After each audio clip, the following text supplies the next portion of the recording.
12월 18일 금요일 우리에게 주시는 하나님의 말씀은 베드로후서 3장 1절에서 7절까지의 말씀입니다. 종말신앙이란 제목으로 말씀의 은혜를 함께 나누겠습니다. 종말에 대한 인식은 곧 세계관을 형성하는 주요한 요소입니다.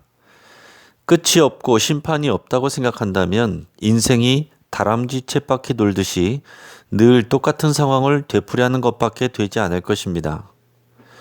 요즘 드라마나 영화를 살펴보면 타임슬립에 대한 내용들이 꽤 많이 있습니다. 예전에는 잘 사용하지 않던 타임슬립이라는 말은 나와 다른 시대로 간다라는 것을 의미합니다. 현대에 살던 주인공이 조선시대나 또 다른 어떤 시점으로 간다는 설정이 그런 것이죠. 거기에다가 영혼이 다른 사람의 몸에 들어가는 그런 빙의에 대한 주제도 상당히 많이 발견됩니다. 또 예능 프로그램에서도 최면수를 이용해서 전생에 대해 알아보는 내용들이 종종 방영되기도 합니다.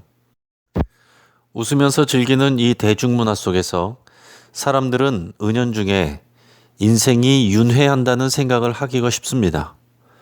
자신의 계획이나 사랑에 실패하면 이번 생은 틀렸어, 다음 생에서 만나자 하는 말이 대중문화를 통해서 일반인들의 말 속에도 많이 회자되고 있습니다. 연인들이나 부부들도 다음에 다시 태어나도 나랑 만날 거야 라는 말들을 우스갯소리처럼 합니다. 하지만 이것은 반성경적인 세계관입니다. 하나님은 창조에서 마지막 때 심판까지의 단회적이고 직선적인 세계를 창조하셨습니다. 이것이 우리 그리스도인들이 분명히 알고 확신해야 될 기독교 세계관입니다. 하나님의 창조를 믿고 예수님의 구원을 믿는다면 반드시 하나님이 구약 성경에서부터 예고하시고 예수님께서 재림과 심판을 말씀하신 것을 믿어야 합니다. 그런데 초대교회에서부터 거짓 교사들은 종말과 재림과 심판을 믿지 않고 무시했습니다. 그리고 성도들에게도 그러한 잘못된 믿음을 가르치고 영향을 주었습니다.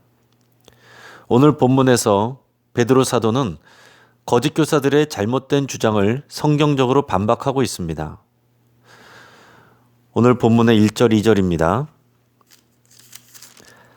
사랑하는 자들아, 내가 이제 이 둘째 편지를 너희에게 쓰노니 이 두 편지로 너희의 진실한 마음을 일깨워 생각나게 하여 곧 거룩한 선지자들이 예언한 말씀과 주 대신 구주께서 너희의 사도들로 말미암아 명하신 것을 기억나게 하려 하노라. 아멘. 베드로 사도는 오늘의 본문을 사랑하는 자들아 라고 시작하고 있습니다. 사랑하는 자들은 교회 성도들을 얘기합니다. 베드로 사도가 지금 이렇게 간절한 마음으로 편지를 쓰는 이유는 교회와 성도들이 바른 진리와 신앙 가운데서 건강하게 자라가기를 소망하고 있기 때문입니다. 이것은 단순히 인간적인 바람이 아닙니다. 이를 위해서 예수님이 이 땅에 오셨고 십자가 죽음을 감당하신 것입니다. 하나님의 아들 예수 그리스도의 생명까지 갑지불된 이 교회가 무너지는 것은 의외로 간단합니다. 왜곡된 내용을 믿고 그 왜곡된 믿음으로 살면 교회는 쉽게 무너집니다. 하나님은 태초부터 인간에게 자유의지를 주시고 어려운 과정을 스스로 선택하셨습니다. 베드로 사도는 이 두 번째 편지, 즉 베드로 후서와 그 앞에 베드로 전서를 통해서 성도들이 진실한 마음과 믿음을 회복하기를 간절히 바라보고 있습니다. 그것은 오직 거룩한 선지자들이 예언한 말씀, 즉 구약의 내용이죠. 이것과 또 주 대신 구주께서 사도들로 말미암아 명하신 것, 신약의 내용입니다. 이것을 기억하고 확신할 때 가능해집니다.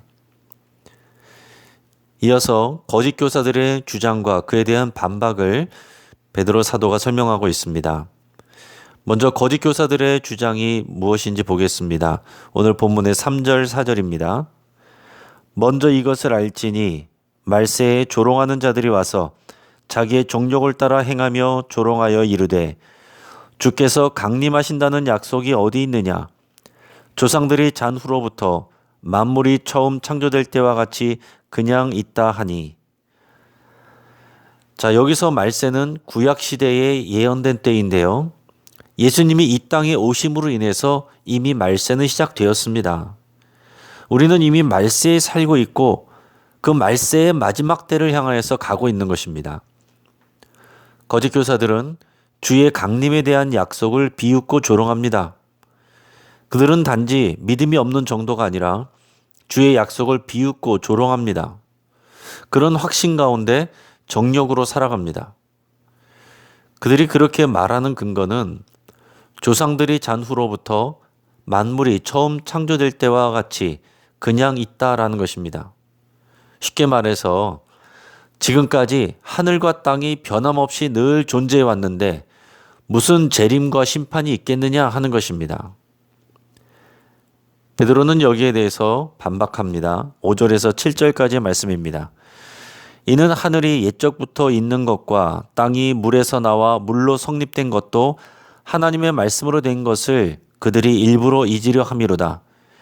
이로 말미암아 그때의 세상은 물이 넘침으로 멸망하였으되 이제 하늘과 땅은 그 동일한 말씀으로 불사르기 위하여 보호하신 바 되어 경건하지 아니한 사람들의 심판과 멸망의 날까지 보존하여 두신 것이니라. 아멘. 하늘과 땅이 옛적부터 있었다고는 하지만은 그것은 하나님께서 말씀으로 세상을 창조하셨을 때부터입니다. 그전에는 하늘과 땅도 없었습니다. 땅이 물에서 나와 물로 성립된 것이란 말은 창조기사에서 둘째 날에 땅과 물이 분리된 일을 말하고 있습니다.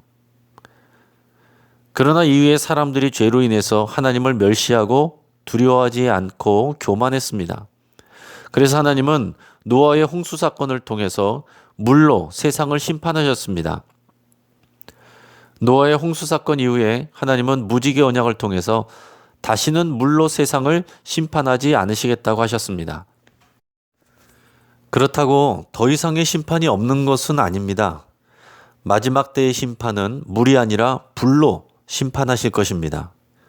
이 세상과 하늘과 땅이 그대로 있는 것처럼 보이는 것은 하나님께서 심판과 멸망의 날까지 보존하여 두시고 있기 때문입니다. 그것을 모르고 거짓 교사들과 그들에게 영향을 받은 성도들이 주의 재림과 심판을 생각하지 않고 마음대로 정욕을 따라 살아도 되는 것처럼 그렇게 행동하는 것은 그야말로 어리석은 일입니다. 이제 말씀을 정리하겠습니다. 우리는 기독교 세계관으로 무장되어 있어야 됩니다. 믿음은 단지 의심하지 않는 것으로 끝나는 것이 아니라 기독교 세계관으로 무장되는 것을 말합니다. 그렇지 않으면 믿음은 인노라고 말하면서도 전혀 다른 세계관으로 사는 사람들과 구별되지 않을 것입니다. 또한 예수님의 재림과 심판은 구약 성경에서부터 줄기차게 예언된 하나님의 말씀입니다. 눈에 보이는 하늘과 땅은 변함없이 존재하는 것이 아니라 하나님의 말씀으로 창조되었고 하나님의 결정에 따라 창조에 사용되기도 하고 심판에 사용되기도 하였습니다. 그리고 하나님이 아무것도 하지 않는 것처럼 보이는 이유는 하나님이 마지막 때 심판이 있을 때까지 이 세상을 보존하고 계시기 때문입니다. 우리는 보존되고 있는 이 세상에서 종말 신앙을 늘 기억하면서 예수님의 말씀을 따라 순종하면서 살아야 됩니다. 이제 말씀을 붙잡고 함께 기도하겠습니다. 기독교 세계관을 더 잘 배우고 확신하기에 힘쓰기를 함께 기도하겠습니다. 종말 신앙을 가지고 정욕을 피하고 거룩한 삶을 살기로 결단하며 기도할 수 있길 바랍니다. 또 우리 가정을 위해서 기도합니다. 이 세상이 유한하고 또 종말과 재림과 심판이 있음을 알고 순종하는 우리의 가족들이 되기를 위해서 함께 기도하겠습니다. 강서구내에도 이단들이 많이 있습니다. 코로나로 인해서 신천지 세력이 구별되게 하신 것을 감사하고 건강한 교회들이 더욱 든든하게 세워지기를 위해서 함께 기도하겠습니다. 환우들을 위해서 계속 기도하겠습니다. 우리 김정자 권사님, 최금환 권사님, 이순희 권사님, 김양업 성도님, 또 김명숙 집사님, 황복희 집사님, 박범진 청년, 김동욱 청년을 위해서 함께 기도하겠습니다. 마지막으로 코로나가 확산되는 가운데 강원도와 제주도 숙박업소는 빈자리가 없다라고 합니다. 모든 국민들이 질서와 배려 속에서 코로나의 위기를 잘 이겨나갈 수 있도록 위해서 함께 기도하겠습니다.